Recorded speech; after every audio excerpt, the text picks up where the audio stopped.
Hi everyone, detect YouTube চ্যানেলে আপনাদের সবাইকে স্বাগতম। চলে আসলাম নতুন টেক আপডেট নিয়ে। সাবস্ক্রাইব করুন ডিটেক ইউটিউব চ্যানেলকে এবং নোটিফিকেশন অন করুন এই টাইপের ভিডিও সবার আগে পাওয়ার জন্য। তো আজকে সর্বপ্রথম নিউজ সেটি হলো শাওমির পক্ষ থেকে, আর ফাইনালি বাংলাদেশে পোকো এফ1 লঞ্চ হচ্ছে। তো পোকো এফ1 ডিভাইস সম্পর্কে কম বেশি আমরা সবাই জানি। আর এইদিকে গতকাল পোকো এফ1 এ MIUI 10 আপগ্রেড পাইছে। আমি পার্সোনালি MIUI 10 ইউজ করে দেখছি পোকো এফ1 এ, আমিও পোকো এফ1 ইউজার।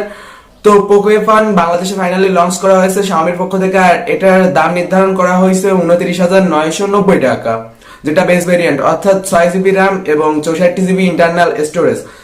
তো আমি সাধারণত পোকো ফোনটি কিনেছিলাম 27,800 টাকা দিয়ে। সেটা অবশ্য অফিসিয়াল ভাবে না, সেটা আনঅফিসিয়াল ভাবে। তো আনঅফিসিয়াল ভাবে বাংলাদেশে পোকো ফোন ছিল, আর অফিসিয়াল দাম এদিকে বাংলাদেশে চলে আইছে। তো আপনারা যদি অফিসিয়াল ওয়ারেন্টি পেতে চান তো কিনতে পারেন। তারপর যে নিউজ সেটি হলো বাংলাদেশে কোনো মোবাইল অপারেটররা আর টাওয়ার বসাতে পারবে না।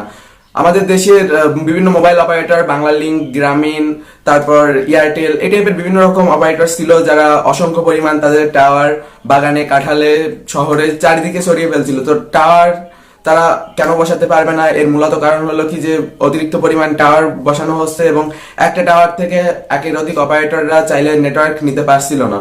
অর্থাৎ কিছু কিছু ক্ষেত্রে হতো, কিছু কিছু টাওয়ার আছে যেগুলো গ্রামীণ ফোন, বাংলা লিংক দুইজনেই মিলে চালাতো, বাট সবাই পারতো না। কিন্তু এখন চারটি কোম্পানির হাতে, চারটি ভিন্ন ভিন্ন কোম্পানির হাতে দায়িত্ব দেওয়া হয়েছে। বাংলাদেশ সরকার দায়িত্ব দিয়েছে যে তারা সাধারণত সারা বাংলাদেশে টাওয়ার বসাবে এবং সেই টাওয়ারের মাধ্যমে আমরা নেটওয়ার্ক পাবো। তো সাধারণত সেই টাওয়ারের ফ্রিকোয়েন্সি এবং রেঞ্জ গুলো অপারেটররা টাওয়ার আলাদের কাছ থেকে কিনতে হবে। তো তারা এইভাবে নেটওয়ার্ক বসাতে পারবে। আর তাদের যে এক্সিস্টিং টাওয়ার আছে, অর্থাৎ যে টাওয়ার গুলো তারা আগে থেকে তৈরি করেছে, ওই টাওয়ার গুলো তারা তাদের কাছে সেল করতে পারবে। এদিকে রবি তাদের অনেকগুলো টাওয়ার সেল করে দিয়েছে। তো সাধারণত এইভাবে নেটওয়ার্কের আপগ্রেড করা হচ্ছে এবং যাতে করে আলাদা আলাদা কোম্পানিরা এই টাওয়ার গুলো বসালে সব অপারেটররা তাদের একটা টাওয়ার থেকে নেটওয়ার্ক সরাতে পারবে এবং সবাই সঠিকভাবে নেটওয়ার্ক পাবে। তো এটা একটা ভালো পদক্ষেপ। তো তারপর যে নিউজ সেটি হলো যে দুটো ডিসপ্লের স্মার্টফোন লঞ্চ করেছে ZTE কোম্পানি। তো আমরা কম বেশি সবাই ZTE কোম্পানির নাম শুনেছি। এর একটা সাব ব্র্যান্ড নুবিয়া এক্স নামে একটা ফোন লঞ্চ করা হয়েছে। তো ফোনটার পিছনেও ডিসপ্লে আবার সামনেও ডিসপ্লে। তো সামনে কোনো নচ নেই অথবা কোনো বেজেল নেই, ফুল টুক ডিসপ্লে, আর পিছনে এই জায়গায় একটা ডিসপ্লে বসানো রয়েছে, ঠিক আছে। তো এটা সাধারণত 5 ইঞ্চি ডিসপ্লে, আর ওই ডিসপ্লে ব্যবহার করে সাধারণত যাদের ইচ্ছা সেলফি নেবে অথবা মানে সামনের ক্যামেরার যে সমস্ত কাজ, ভিডিও কলিং সব করতে পারবে। ফোনটার সামনে কোনো ক্যামেরা নেই, আছে পিছনে একটা ক্যামেরা এবং পিছনে একটা ডিসপ্লে, আর সামনে ফুল স্ক্রিন একটা ডিসপ্লে। তো এটা একটা ভালো টেকনোলজি এবং আশা করি এই টেকনোলজিটা সামনে আরো এগোবে।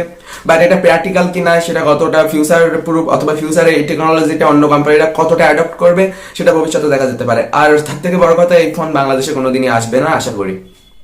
এদিকে তারপর লঞ্চ করা হয়েছে বিশ্বের সর্বপ্রথম ফোল্ডিং ফোন। তো অনেকেই আশা করছিলেন যে বিশ্বের সর্বপ্রথম ফোল্ডিং ফোন আনবে স্যামসাং, হুয়াওয়ে অথবা অ্যাপেল, কিন্তু এদিকে চাইনিজ একটা কোম্পানি ফ্লেক্স পাই নামে কি একটা company folding phone already launch করে দিছে।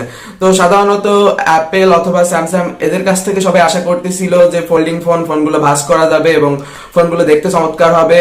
আর সিম্পলি ফোল্ডিং ফোন বলতে বাটনের ফোল্ডিং ফোন না, টাচের ফোল্ডিং ফোন। তো স্ক্রিন ফোল্ড করা যাবে, অর্থাৎ অ্যামোলেড টেকনোলজি, যেগুলো সাধারণত কাট করে রাখা যাবে ডিসপ্লে গুলো এবং ফোনটা ভাঁজ করে রাখা যাবে। তো এটাকে ট্যাবলেট আবার মোবাইল ফোন দুটো সিস্টেমেই ব্যবহার করা যাবে। তো এই টাইপের ফোনের আশায় সবাই ছিল, আর এদিকে এক চাইনিজ কোম্পানি কাজটা করে দিল। তো এইগুলোই ছিল মূলত আজকে টেক আপডেট। আজ খুব বেশি একটা নিউজ আপনাদের দিতে পারলাম না, এর জন্য সরি। তো লাইক দিতে ভুলবেন না, আর এই চ্যানেলে অবশ্যই সাবস্ক্রাইব করবেন। আপনি যদি ইথিক্যাল হ্যাকিং এবং সাইবার সিকিউরিটি সম্পর্কে আরো জানতে চান, ডিসক্রিপশন দেখতে পারেন, আমাদের বেশ কিছু ইথিক্যাল হ্যাকিং এর কোর্স রয়েছে। তো সবাই সুস্থ থাকবেন, সুন্দর থাকবেন, দেখা হবে পরবর্তী ভিডিওতে। বাই।